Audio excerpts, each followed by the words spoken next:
राज्य संवाद न्यूज, जनतेच्या हक्काचं व्यासपीठ.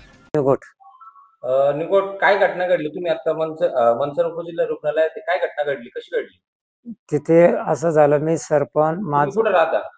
वाळवाडी वीटभट्टी समोर. वाळवाडी वीटभट्टी समोर. हो. तर काय घडलं घटना? मी सरपंच एका भट्टीवाल्याला विकलं माझं स्वतःच. कधी ते? पहिले 10-15 दिवस झाले. 10-15. बरं, मग आज काय घडलं? तिथं माझा मोठा भाऊ जो आहे तो तिथं शिव्या गाळी करीत आला. ती सरपंच न्यायला आलती. मोठ्या भावाचं नाव?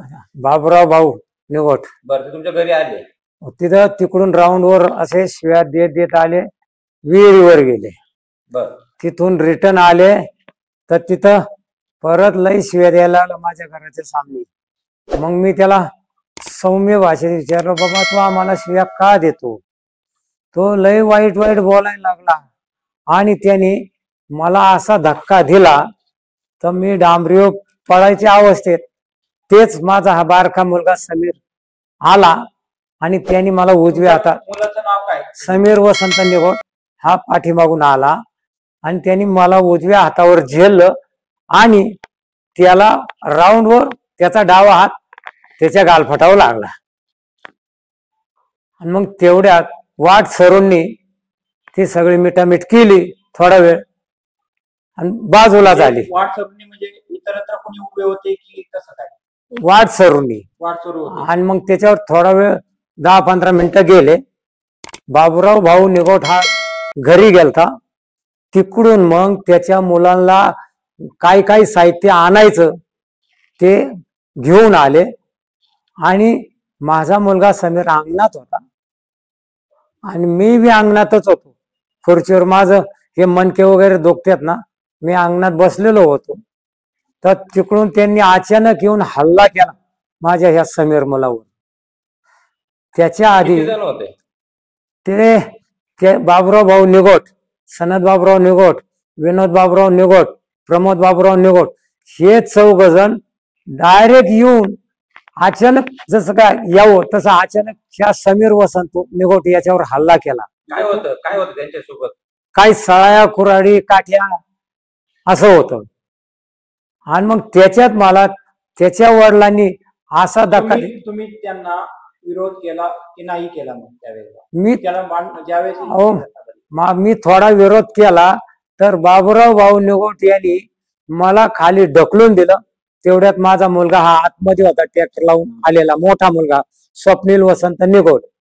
त्यांनी मला पटकनी पकडलं, खाली पडून दिलं नाही. तरी त्याला हानमार चालूच होती. नंतर पुन्हा त्याला लय हानमार केली. माझा विलाज चाला ना, माझं ऑपरेशन झालेलं आहे 5 मणक्यांचं. मला काही करताच येईना. कशाने मारहाण झाली तुमच्या मुलाला? सळाया, कुऱ्हाड, अजून काठी आणि शिवाय 4घांनी धरून माझ्या समीर वसंत निगोट याला मारले. डायरेक्ट हे आले म्हणजे आम्हाला पूर्ण संपवण्यासाठीच आले होते.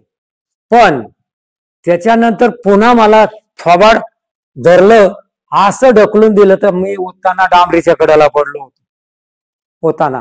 त्याच्यानंतर वाट सरू लोक जास्त जमले, गर्दी झाली. त्याच्यात यांनी त्याच्यापासून पळायच्या आधी त्याच्या जवळचा मोबाईल हिसकावून घेतला आणि मग ते पळाले. त्याच्या आधी ह्या मुलांनी ते आले तेव्हा त्याच्या मारायला आले ह्या हिशोबाने व्हिडिओ काढला होता, म्हणून त्यांनी हिसकावून मोबाईल पळून नेला. मोबाईल पळून नेला? हो. आणि वाट सर्व आल्याच्या जास्त जमल्याच्या नंतर ते पळून गेले. कोणत्या दिशेला पळून गेले ते? पूर्व बाजूला फिरून परत त्यांच्या घरी गेले. घरी गेले का कुठं गेले हे सांगता येणार नाही.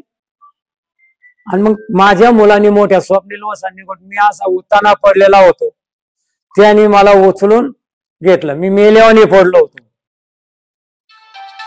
आणि त्याच्यात माझ्या डाव्या हाताला 5-6 टाके पडलेत. हे बघा, 2 नंबर कणगुळी शेजारचं बोट सरळ होत नाही, मोडलंय. डाव्या पायाचा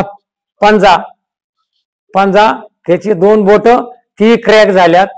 पाया का गुडघ्यापर्यंत सुजलाय मारामुळं. त्यांच्या.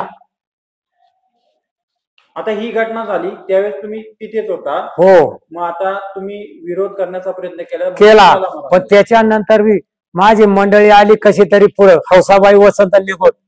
आता कुणाला वाटणार नाही का आपल्या मुलांना मारत आपण पुढे जाऊ नये. मग ती पुढे आली तर बाबूराव भाऊ निघोट यांनी मोठी असं दांडकं होतं ते माझ्या मंडळीच्या पाठणीत मारलं आणि मंगळसूत्राचा काही तपास लागा नाही.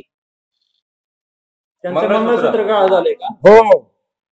पण मारहाण करताना ते काय बोलत होते? आता काय बोलणार एवढं याच्यात मलाच काही कळालं नाही. मीच उताना पडलोय, ढकलून दिलंय का माझं दात सुद्धा दुखतायत, असं वचाळ दाबून ढकलून दिलंय. म्हणजे मारहाण झाली तुमच्या मुलाला, त्याला दवाखान्यात कोणी आणलं? दवाखान्यात मग माझ्याच या मुलांनी कस तरी दुसरी एक गाडी पाहिली आणि मग पहिलं पोलीस स्टेशनला गेलो. तिथं पोलीस स्टेशनचं लेटर घेतलं, दवाखान्यात आलो. माझं एवढं 5 टाक्याचं ऑपरेशन असताना त्यांनी मला मारहाण केली. झाले तुमच्या आधी काही जमिनीचे कौटुंबिक काही वाद होते का त्या बाबूराव निघोट सोबत? आम्ही रेतसर व्हावं म्हणून कोर्टात केस लावलेली, नको भांडणं म्हणून. ही कोर्टात केस चालू असताना ही मारहाण झालेली आहे. हा माझा मोठा मुलगा 2 वर्षाचा आणि मुलगी 1 वर्षाची होती, तेव्हापासून यांनी आम्हाला सतत मारहाण लुटालूट चालू आहे.